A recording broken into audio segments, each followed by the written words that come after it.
Hey everybody, what's going on?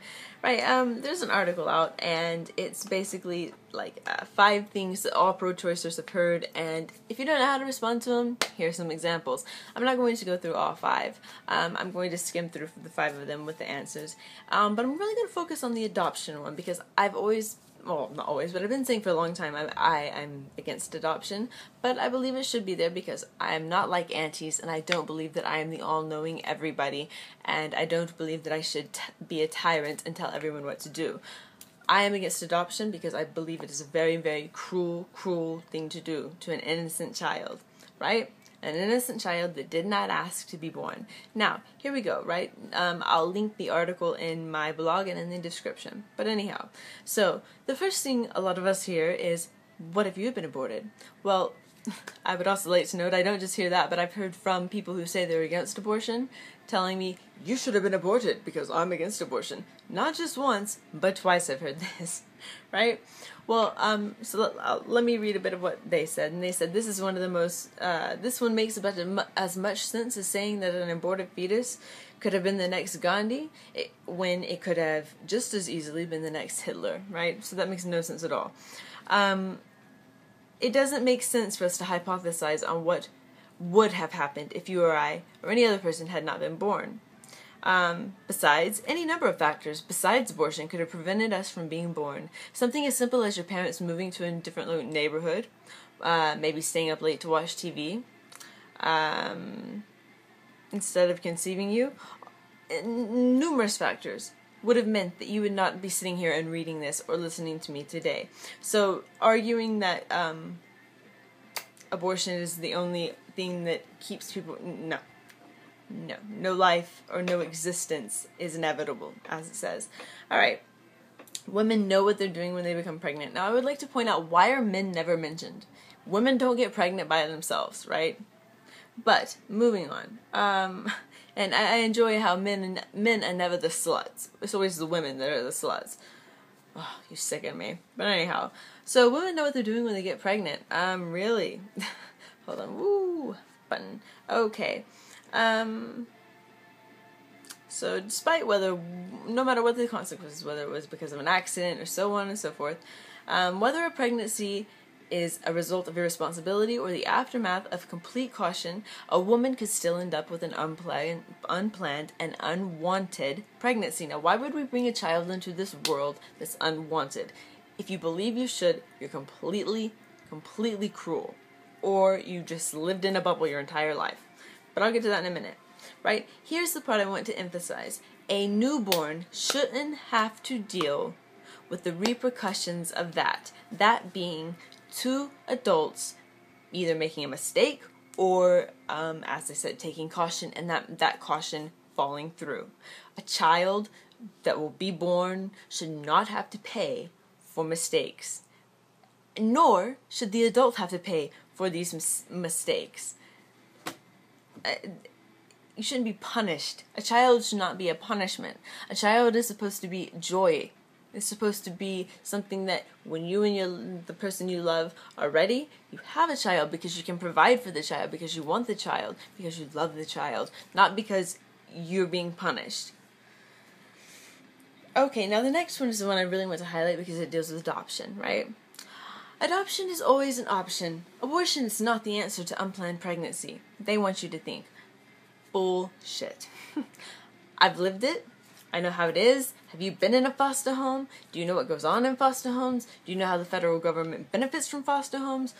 I highly doubt you do, or you wouldn't be going with this argument. But anyways, so I'm going to quote the woman who wrote I have the book right here. We're going to give you the name of the book. I don't know how I forgot the name of the book. This is an amazing book.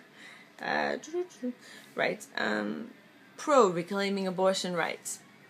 So the author of that, in an article, she wrote this, and this is pretty spot on, but she doesn't mention a lot of things regarding what it's like to live that kind of life, and so I'll make a video about that in the future. But anyway, she says this brilliantly.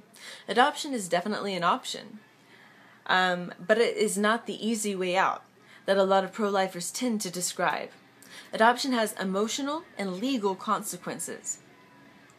If a woman is forced to give birth despite potentially drastic consequences for her health, and then give that baby up, it often takes an emotional toll. And let me intervene here and say, I know women who have done this, including my birth mother, right?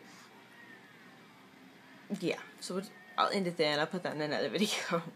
Framing adoption as the safe, easy option while framing abortion as a scary, terrible decision is not only, it's not accurate.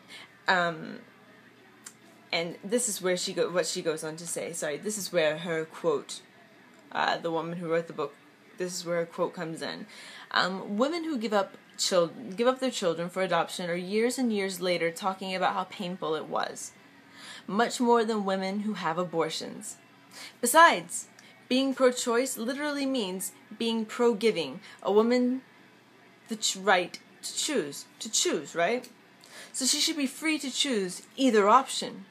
She should not be forced to have the child and then give it up for adoption. I would like to note that I met a girl, I knew a girl, and she was forced to go through, her parents were trying to force her to go through pregnancy and then give it up for adoption. But as she told me, how can I have something I've created, me and my boyfriend at the time had created, and then just give birth to it and give it away like it's nothing? She went on and had an abortion, and I'm very proud for her, and I'm very glad for her, because I know too many women on both sides of the fence, including myself, who suffered from abortion. From adoption. From adoption. Adoption is not the easy way out. Adoption is a very cruel way out. It's a very selfish way out, if you ask me. But hey, if you feel like adoption is best for you, go for it. But in my opinion, that's as low as you can get, pretty much.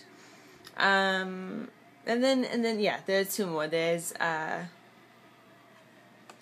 let's just say on number 4, adoption cannot be compared to murder. We cannot compare the removal of a certain number of cells from a woman's body with the taking of another human being's life. That's pretty much common sense to most of us. And number 5 is because of my religion, I cannot condone abortion. Well, fair enough. That's fine. Keep it to yourself then. And they put it like this: people's beliefs are their beliefs, and there's nothing we can do about it. But no, their beliefs should only apply to themselves, right? That's it. So I don't want to hear your beliefs. You can tell me you're against adoption. Sorry, I got adoption on my mind. You can tell me you're against abortion, but don't push me and don't tell me what I should do. And don't stand outside of clinics harassing and abusing women, which I don't understand why the government is not classifying it as verbal abuse, because that's all you're doing. You're harassing, stalking, and verbally abusing women. And so, pro-life, that's a joke. You're not pro-life. You're pro-fetus. And we can go into the talking about what happens when a child turns 2 years old and has no food. Where are you at then? You're not protesting then. Like I said before, when these children are being abused by the police, where are you then? An infant, he was under 2 years old, had a grenade blow up in his face. Was it last year? I have a video up on here somewhere about it. And I would love to have seen the protest lines you guys had outside the police office, but you had none. You said nothing. You spoke out about it, not at all. But you speak out against women you don't know. Why? Because they're easy targets to you. The police, they're a bit harder targets for you. So, you're a bit sickening. Not a bit, you're very sickening. Anyhow, so if you're a pro-choice person, if you're a person who's having an abortion, or if you're just encountering these lovely people, there's some things to think about. I'll link the article down below, but of course there are tons of other things that they want to blame us for and claim that we do, and there are legitimate answers. The thing is, they don't like these legitimate answers. They have to lie, they have to manipulate and deceive to have a point. Anybody that has to lie in order to have an argument, more or less, their argument's probably not true. They're not worth listening to. They're not worth listening to. Anybody who comes at you with hate and lies, they aren't worth listening to. Walk by them with your head held high, or say the truth to them and then keep on walking, because they don't want to hear the truth. They want to force their beliefs on you. They don't care what you think. So that kind of person is not worth listening to, if you ask me. Alright, talk to you guys later.